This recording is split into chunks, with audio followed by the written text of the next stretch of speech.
Hey everyone, it's Amanda Kate, part of your Lightworker support team. And surprise, I'm back. Today we are going to look at some questions from you lovely, lovely people for the February, we're going to call it the February, March, actually we're going to call it the March, April 2024 Q&A for YouTube. How about that? I haven't been here, I guess it's been about 8 months. I had to go look at when I posted the last video, and I'll fill you in at the end on what's going on with me. I don't have my microphone because I'm not at home, so bear with me. Hopefully the sound is okay and is not too, there's no, weird things going on.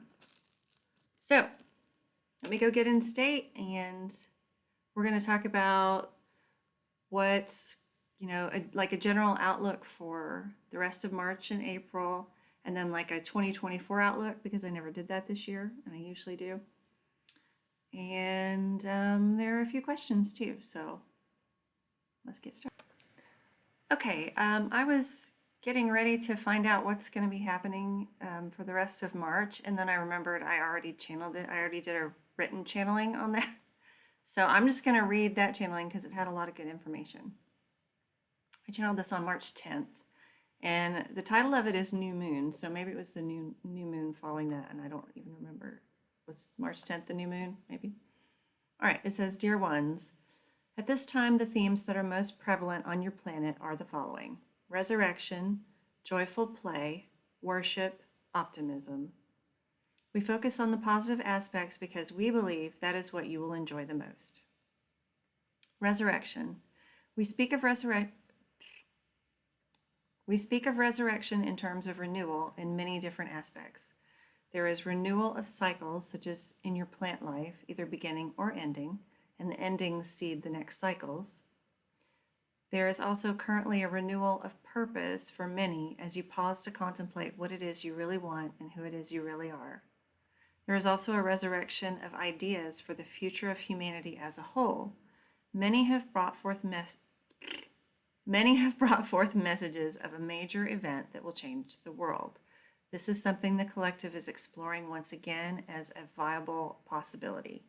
I'm going to pause right there for a second because this had an eventy feeling to it, and it was my understanding that we had like nixed an event, like a one big instant event that changed the consciousness of humanity, because we were trying to go about it a different way, bring everybody up with us, like everybody should come. And this has more of a feeling of not everybody wants to do that, and that's okay, but we're going forward with this plan, and so I'm not really sure what that means. Maybe we should ask them that. All right, back to the channeling. Back to the written channeling. Joyful play. With new seasons, new moons, new events, and new energies, there is a sense of wanting to go and do, but in fun ways. Maybe these ways are new, and maybe these ways are remembrances of your past. As children, you find joy in many things. As adults, you feel the weight of responsibilities. But this is a time when you bring back or call up those memories of childhood and how fun it is to just play. Worship. We know this word is associated with dogmatic religious practices. However, it is also associated with loving relationships. Right now you are contemplating what it would be like to have a relationship in which both parties worship the other in healthy ways. At the same time, you realize that you are learning to worship yourselves. There can only be balance with another when there is balance within the self. And so you will discover more about this in this season. I feel like they're talking about like not just romantic relationships, but like any kind of relationship, work relationships, partnerships, stuff like that. I feel like my camera just glitched out. Am I imagining things? Okay, optimism. Change is something that stimulates you in a way to help you release the feeling of stagnancy. Any change brings hope for a better feeling future. There is a prevalent energy of optimism at this time when any possibility could become reality. We would like to remind you at this time that you are creators who practice focusing on what the future will look like for you. Finally, we would also like to remind you that in the current energy construct on your planet at this time, Those who have practiced this focus on what you wish to become, have, see, or do are finding their wishes become manifest very quickly. And so we hope that in this season and in this energetic environment that you are now in, will be you. Sometimes their sentences are really long. Okay, and so we hope that in this season and in this energetic environment that you are now in will be used with intention to create and experience much more renewal, joy, self-love, love of others, and optimism than you have ever known before. You have the ability to make it all happen. We hope this helps you. As always, we are here in service and co-creation with you, and we thank you. So this is like a new thing they're adding now at the end of the channelings.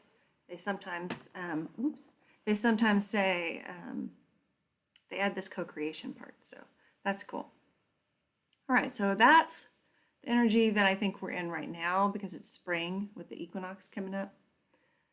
And I feel like because I'm so close to the path of totality where I live for the April total solar eclipse that's cutting across the US in exactly the opposite direction as it did in 2017.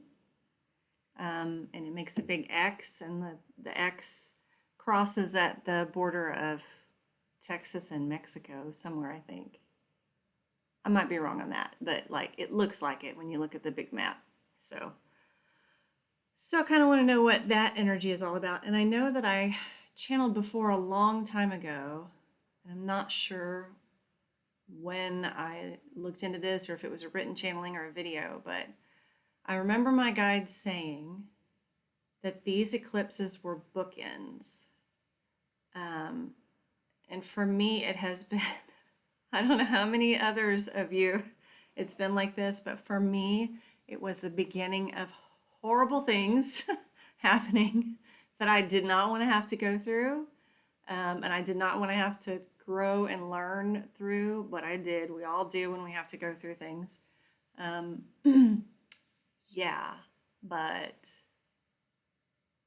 major changes, major transformation, major life shifts. And I know I did a channeling. I feel like it was recently. I can't believe it's been so many months. But there was a channeling I did where they were talking about how for those of us who have asked for help, there was a period of time when they were allowed, benevolent, other dimensional helpers, angels, whatever, however you want to look at it, they were allowed to intervene if we had asked. There was a time window where they were allowed to do something. Pretty sure I just saw my screen blink again. I don't know what's going on. Anyway, what they said it would be like is we would be picked up from wherever we are in our lives, and we would just be like moved and set down in another life path, basically. So I am definitely feeling this. I definitely am in a totally different place than I was the last time I made a video. So if you also have been through a lot of major transition, maybe it was turmoil, or I'm hoping instead of turmoil, the ones that you've been through have been peaceful and golden and everything good and beautiful. And I want to hear about those too. So, all right, so that's the channeling that I did. Now let's look at the questions that I posted a call for questions in February, thinking that I was going to do it in February. Apparently not. So here we are. Here we are on St. Patrick's Day, and yeah, I'm just now able to do it. But let's look at the questions. All right. Collective themes in the USA for this month. I'm going to do April. So let's look at collective themes for April 2024. I'm seeing a lot of group activity, like group events. I'm trying to see if this is cooperation or riots, because both have groups. It feels like just having events that bring people together. for a common, with a common theme. And oddly, I'm seeing people hold up money. I don't know what that means. What does that mean? Generosity. It represents generosity.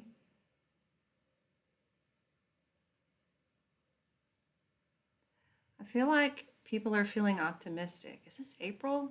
It's like the beginning of April.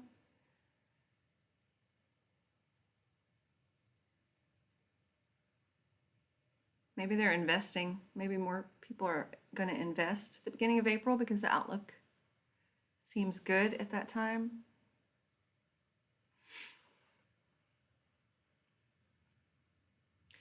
My attention keeps coming back to this eclipse. So let's examine that because I think that's April 8th. So second week of April, the eclipse.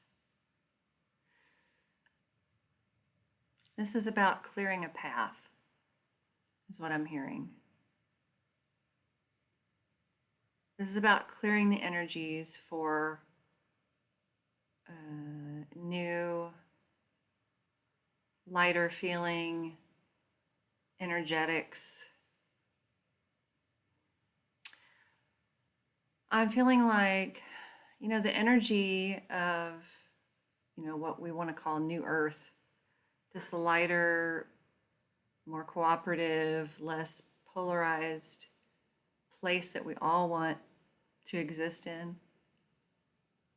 There's, the feeling I'm getting is that it's already here, but there's some stagnant energy that won't shift, it won't move. And this eclipse is like clearing the stagnant energy so that we can feel the new lighter frequencies, the new energies. It's just like they seep in. It's like, so here's a weird analogy. All right, so imagine your floor is really dirty. A bunch of dirt got spilled on it, like a lot of dirt. And you want to wash it, but when you pour the water, it can't get into the main dirty part because the dirt is so thick. So you bring a broom and you just sweep a path gently. You just sweep a gentle path through that dirt, and then the water goes right through the middle of it. That's what it's like. This energy is like, the eclipse is like the broom that's just gently sweeping a little path, and then the new energy can come in through that path. But it's not just in that path. That's just the eclipse is like the center of it, and it's not just the US that's getting the sweep. So that's good news. Okay. Anything else that week? They're saying if we see any violent events that week, that doesn't necessarily mean we're going to have violent events, but if we do see them, it's the result of this sweeping. Imagine there's a cricket in that dirt, and we start bringing that broom, and that cricket's going to jump. That they're comparing the cricket jump to a violent event. It's like trying to get out of the way of the cleaning. So, of course, they're not going to give me the exact details of potential things because they don't want us to focus on that, because guess what happens when you focus on something? You can create it because we're creators. Okay, third week. They're calling that the settling of energies. So after they've swept, there's dust particles in the air, and it's all going to be settling back down and calming back down. But what we might see is just the chaotic dustiness instead of knowing that it's just everything settling back down.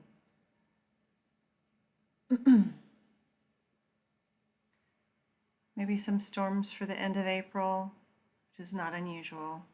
It's spring, we get storms in the spring. And anybody that lives in the path of storms is, already knows how to be prepared for that. So, okay, so that's April and the end of March from the channeling that I read. So, I'm going to do some broad questions first, and then there are a couple of specific questions. So, a 2024 outlook. Okay. Okay, so here's the question. Many channelers are saying it's going to be a rough ride in 2024. Would love to hear your insight. Also, some hint at a major financial crisis, so would like your take on that. How will the legacy financial system fare compared to crypto this year? Okay, immediately they're saying anything that looks damaging is temporary, and that the agreement from our collective higher consciousnesses is that we're going to make the transition to everything new as easy as possible, and it is going to be easier to do that than it has before. So I don't know if any of you actually watch the news anymore because I don't even have to say anything. But the news, of course, is going to focus on terrorizing us to making us believe things are worse than they are. We've been through financial crises before. It's not that big of a deal. But what is a big deal is that when we have them now, they're for the purpose of creating something new and better. So keep that in mind. A rough ride, really? Okay, it's going to feel like a rough ride for people who aren't willing to examine anything. So for people who sort of live on the surface and they're only concerned with picking apart their neighbors or their colleagues, or like just focusing on what's wrong and not examining themselves and not living from the heart, then then when these things happen, then they listen to the news and they go into panic mode. So I can see how it would be hard for those people. And we are so very polarized in all of the world. It's not just the US. I've been talking to a lot of people from different parts, different countries, and it does seem highly polarized everywhere right now. And it has been for a while. So yeah, it just feels like because they don't have the ability, because they haven't learned, or they haven't been willing to learn, or they haven't listened to their intuition, which is their guides and their higher self telling them, here's what you need to be doing. Here's what you need to be focusing on. And they're like, no, I'm busy watching TV. Or I'm going to go buy these new shoes that everybody loves. So whatever. I don't know. They're focusing on Earth life is very addicting. Like just to come here and live as a human and get all involved in the physical day to day and the earning money and paying bills and all that, that's very addictive. There's something really fun about that. So it's easy to do. So those people who aren't self-reflective, who are focused on Earth's physical life only and the day-to-day, they may have a hard time. But like I've told many other people in personal channelings, you have to remember, there's a lot of fear around, if we evolve, if this becomes new Earth, what if my family members who aren't spiritual, I just won't see them anymore, or they're not going to be able to go to New Earth. And it's, even if that was a thing, and I don't think it is, even if that was a thing, what they always remind people is that we're all eternal. So if we've done this for eternity, like what is one life? You know you're going to meet up with them again. You know you're simultaneously living other lives with them. So I don't know, maybe something fun to do if you're worried is like have a hypnosis session and find out like what are these other timelines you're on with them? What other lives are you concurrently living or have? Well, it's all concurrent because time, but yeah, that might be something interesting to do. But just they always say like don't worry and remember that like they're not any any hardship they may experience because they're focused on a certain aspect of living on earth. it's it's tiny. It's a dot. It's a grain of sand on the beach, you know. It doesn't seem like that because we're living it, but you know, in the grand scheme of things, that's the way it is. So, okay, how will the legacy financial system fare compared to crypto this year? I know that crypto was up, and I haven't checked to see how much it was up, but let me see.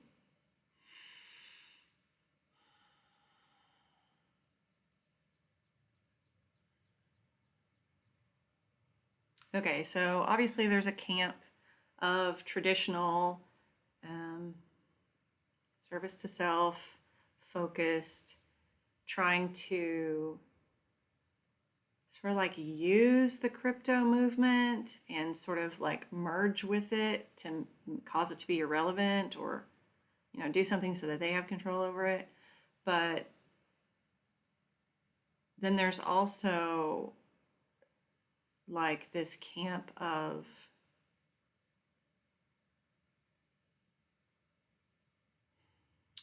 making the legacy system work better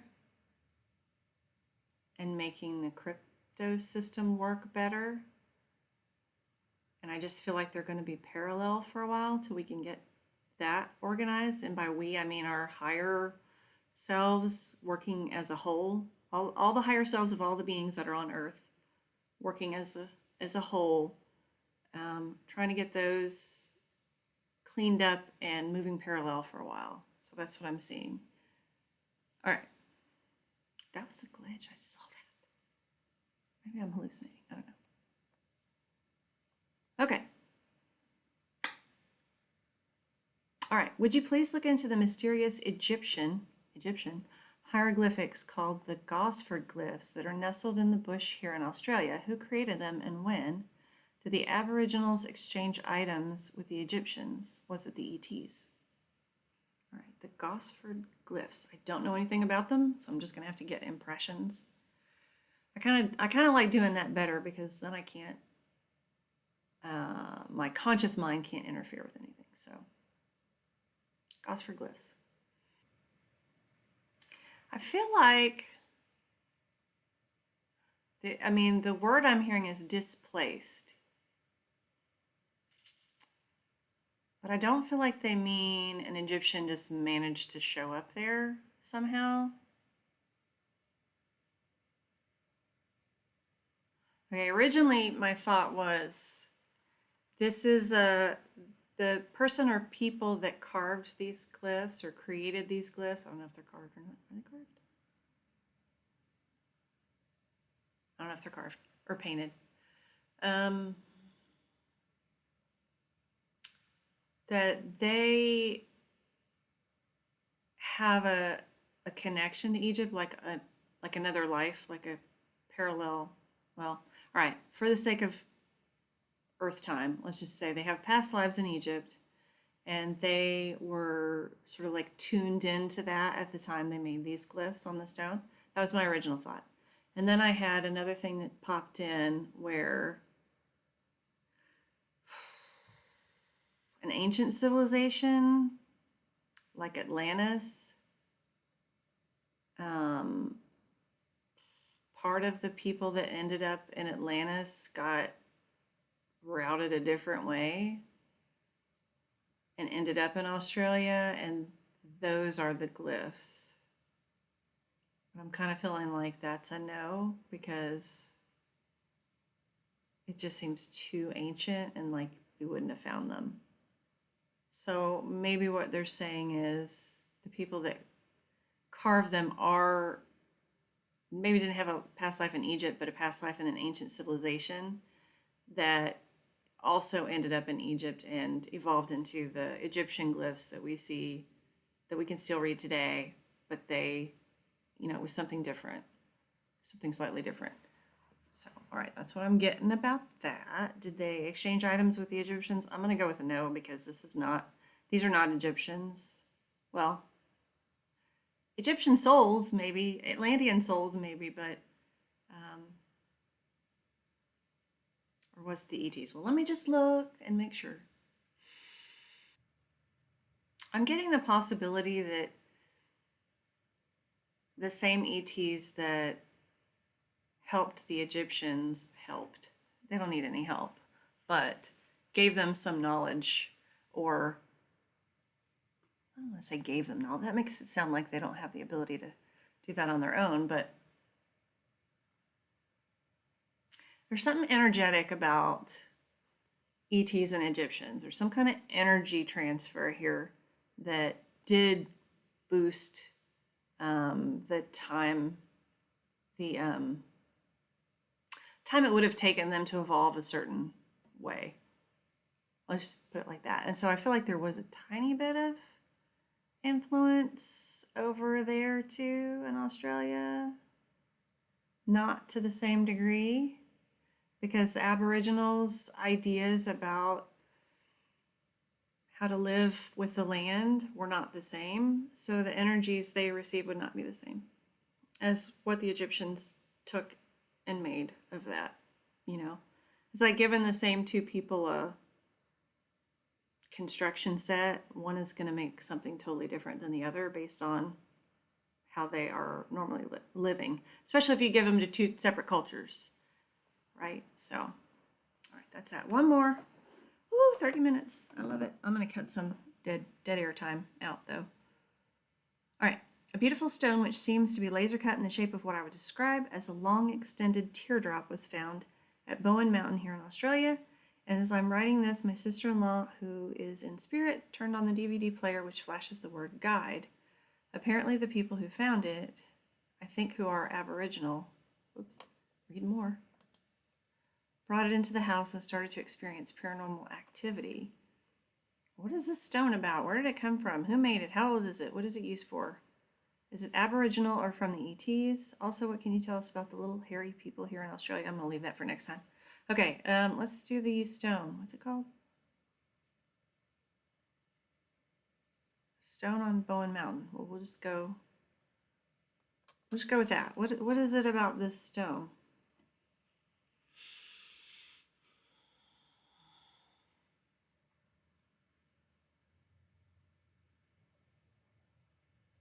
Just immediately, I'm just reminded that it's hard to, we're doing the time thing here. So I want to talk about ancient civilizations, but I also I have to make it understood that it could be a future civilization, and that the reason it was found is like a time collapse sort of thing, which I can't even begin to explain right now because I don't, it's just like, it's a big block of information just landed in my brain. Okay, so the people that use this stone have a culture where energy was used with stones for different purposes. So, if you have this stone in your house, it's going to be doing some weird frequency stuff, some weird, we don't have words to explain. Let's just go with electromagnetic or frequency or energy configurations that we don't use yet, but we will. And I'm not sure Like they're explaining it to me like it's an ancient civilization, but it's also a future one that sort of have collapsed together as one. So like to us, it's an ancient civilization like the Atlanteans or whatever and the technology they have, but it's from the future somehow. I don't know. Okay, well that's what I'm getting, and as sometimes happens, the concepts are very complex, and I would need a lot more time to pick that apart and figure out all the details. Okay, well that's it for the questions for this month. I really want to. I was gonna say I'm gonna try. I really want to do these every month. Also, I just ran a coupon code, and I apologize for not emailing that out to everybody. I think I sent a channeling out, and I can't remember if I put the coupon code at the bottom. I think I tried, and I may have gotten frustrated because it didn't work. So I will try to run another coupon code in a few months, but I am still doing channeled readings. I just do them on the weekends now. And that brings me to what's going on in my life. I cannot believe I haven't posted anything for 8 months, but my husband and I separated, and I started a full-time job. Not doing channeling I haven't had a real job in like 20 years, so it's new to me, but I like it, and the transition that we have been working on for the past 2 years, just trying to make it the most peaceful, heart-centered transition in the history of all divorces. But we have 3 kids. Our oldest is on the autism spectrum, and so what we decided to do was the family home is where the kids stay, and then he and I rotate out each week. Like he'll stay at the house with the kids one week, and then I'll stay at the house with the kids one week. So it's my week not at the house, which is why it's not my usual, thing behind me in my laundry basket that I prop up my laptop on. So anyway, yeah, a lot of big changes. And, there's discomfort. I'm just going to say it, it's just transitions are uncomfortable sometimes. So anyway, so that's what's going on with me. I've been just trying to navigate working full time, focusing on my kids and trying to channel, but not really keeping up with it very well. So I really do appreciate when I get channelings booked, because then I feel like I have to do it. Of course I have to do it, but like I want to do it, and it really helps me. So thank you to those of you who've booked readings. I also do past life regressions. I do hypnosis. I can do any kind of hypnosis that you want. I don't usually do like smoking cessation or weight loss or whatever, but actually I do have a book out. I think it's on Audible. It's called Woo Woo Weight Loss. Is that the one I have on Audible? I think so, because I have a hypnosis track that you get along with it. And speaking of books, I want to thank Fuenu Sasana. I think that's how you say her name. Sorry, Fuenu, if I said it wrong. Who has a website called Oracle. She personally vets the channelers on the website, and you go on there and pick your channeler and do a reading, and it's recorded on the website and everything. But she has been reading a channeled message from my book, More of Your Light, every week for quite a while. And I really appreciate how she is promoting that. So thank you. And I guess that's it. Everything else is everyday life, I guess. So what are y'all up to? Share. I know there are, when those of you have who have posted a lot in the past post something new, I recognize you, and I remember you. So let me know what you're up to. I remember what people tell me about their lives. So share anytime. All right. I love you guys. I'm happy to be back, and I will post a new call for questions in April, I guess, and then we'll we'll do it for May. So, all right, I'll see you next time. Much love.